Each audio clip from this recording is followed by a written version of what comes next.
Es mucho más fácil desarticular una organización burocrática o un ejército que conseguir el abandono inmediato de una lengua o de una religión por parte de un pueblo vencido. En general, cuanto más estatal fue el carácter de los elementos de la cultura andina, tanto más fácil fue su desmontaje.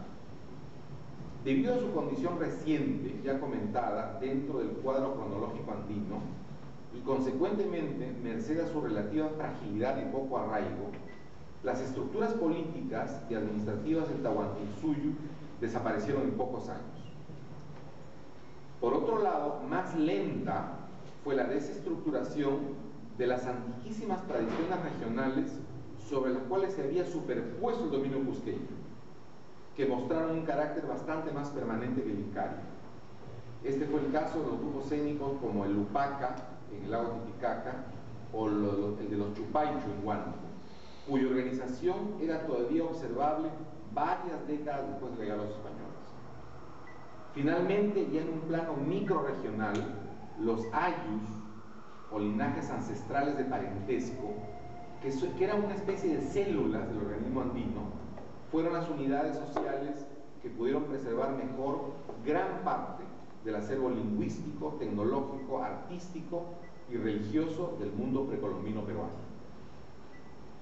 La notable permanencia de las tradiciones de los ayus en los Andes se grafica elocuentemente en el caso de las llamadas extirpaciones de idolatrías, nombre bajo el cual fueron conocidas en la época colonial las campañas institucionalizadas realizadas por la Iglesia Católica para desarraigar los cultos nativos.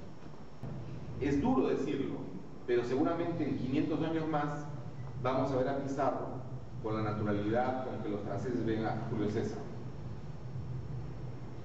Regresando a la formación del Perú, es importante notar que el resultado final de este proyecto de trasplantar las costumbres e instituciones europeas no fue el que esperaron los colonizadores.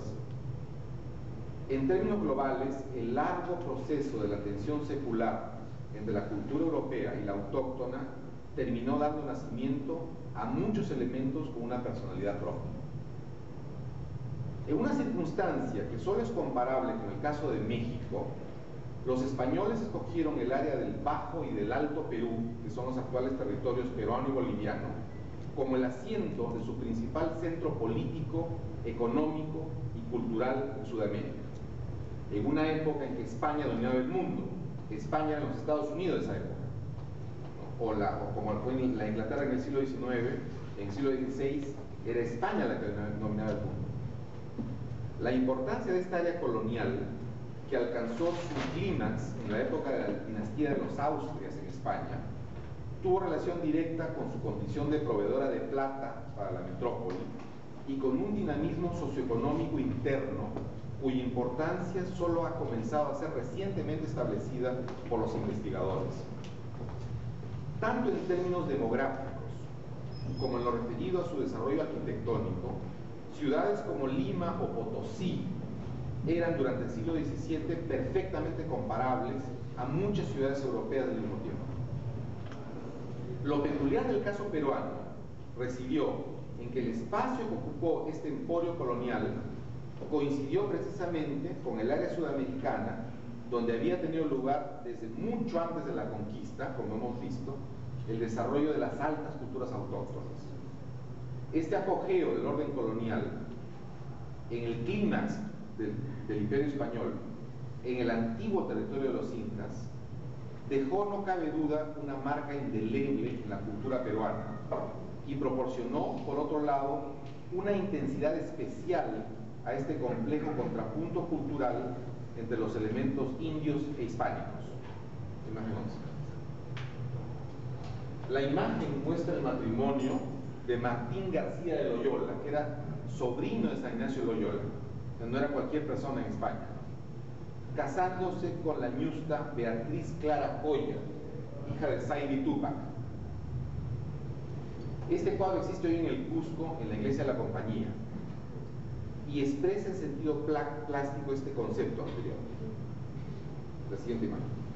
Pero siendo justos y para tener una apreciación balanceada, la aproximación de las respectivas tradiciones hispánica y andina también tuvo otra cara, que fue más bien de tipo opresivo para las poblaciones andinas, no solo de armonía. La imagen muestra un dibujo de Guamán Poma de Ayala, el cronista que mencioné, donde el indio aparece alegóricamente agobiado por 6 animales: una sierpe, que es el corregidor; un león, que es el encomendero; un ratón, que es el cacique principal; un tigre, los españoles del tambo; una zorra, que es el padre de la doctrina; y un gato, que es el escribano. La leyenda del dibujo es explícita, dice: pobres de los indios.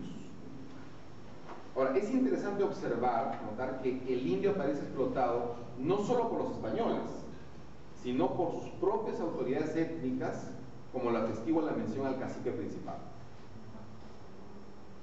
Continuando con el origen de la tradición peruana, habría que mencionar en primer lugar aquellos casos de superposición cultural, vale decir, la utilización de elementos de la cultura dominante española con una cobertura que oculta tradiciones más antiguas. Como ha podido ser observado líneas arriba en el caso de las extirpaciones de idolatrías, este fenómeno apareció de manera frecuente en el área andina como una consecuencia de la voluntad de las poblaciones autóctonas de engañar a los sacerdotes españoles, haciéndoles creer que cumplían con los rituales católicos, preservando así de manera encubierta lo esencial de sus viejos cultos. Es evidente que con el paso del tiempo esta situación terminó haciéndose estructural. De hecho, aún hoy, en la sierra del Perú, es posible advertir manifestaciones religiosas consideradas convencionalmente como católicas, pero cuya abundancia de elementos andinos hace sospechar su entroncamiento con tradiciones prehispánicas. Este es el caso, por ejemplo, de la peregrinación del Coyurriti, realizada por el mes de junio en las faldas heladas del elevado Ausangate. Aunque aparentemente materializada en torno a la imagen de un Cristo, el auténtico contenido de esta peregrinación se aclara notablemente con una consideración histórica. En la época prehispánica, las grandes montañas y los nevados eran apus, eran dioses, y parecen dioses como uno los ve, por cierto, por su monumentalidad. Es perfectamente posible, por tanto, que la peregrinación del Coyurriti a esas faldas del Ausangate exprese este espíritu de superposición. La imagen 3. Esta es la imagen de la peregrinación. Coyurriti significa estrella de la nieve, que no sugiere nada católico, nada español, es más bien andino. Y los peregrinos apenas pueden distinguirse en las faldas del Ausangate. 14, ¿no? Así. Esta otra imagen es otra perspectiva donde se ve para los cerros nevados, que como les digo eran dioses, ¿no? Y ojo, no solo para los hombres andinos fueron dioses, para los griegos también. En las tradiciones arcaicas de Europa, en los cerros ocurrían las hierofanías. Piensen ustedes en la Biblia, donde asciende Moisés. O sea, las cumbres de los cerros eran lugares de manifestación de lo sagrado. Es quizás un patrón universal del ser humano, como lo decía el antropólogo humano Mircea Eliade. La situación anterior de superposición de elementos supone, como es lógico, la supervivencia y la relativa solidez de por lo menos una parte de la tradición cultural que busca ser defendida. ¿Qué ocurrió, sin embargo, especialmente durante el trauma de la conquista y de la colonización inicial, cuando ciertas referencias culturales del mundo prehispánico comenzaron a debilitarse o a desaparecer del bagaje mental de los pobladores andinos? Este vacío terminó siendo llenado con una asimilación total o parcial y muchas veces imperfecta de los patrones de la cultura dominante, proceso que los antropólogos conocen como aculturación. Probablemente el primer aculturado famoso de la historia del Perú, que apenas se conoce, haya sido el indio Martín Lengua, cuyo nombre provenía de su muy estratégico oficio de intérprete de los españoles. Martín Lengua llegó a alcanzar el rango de encomendero. Definitivamente, bueno, ahora en Francia es verdad, no hay un monumento a Julio César, que yo sepa no hay, ¿no? pero nadie habla con desprecio de la raíz de la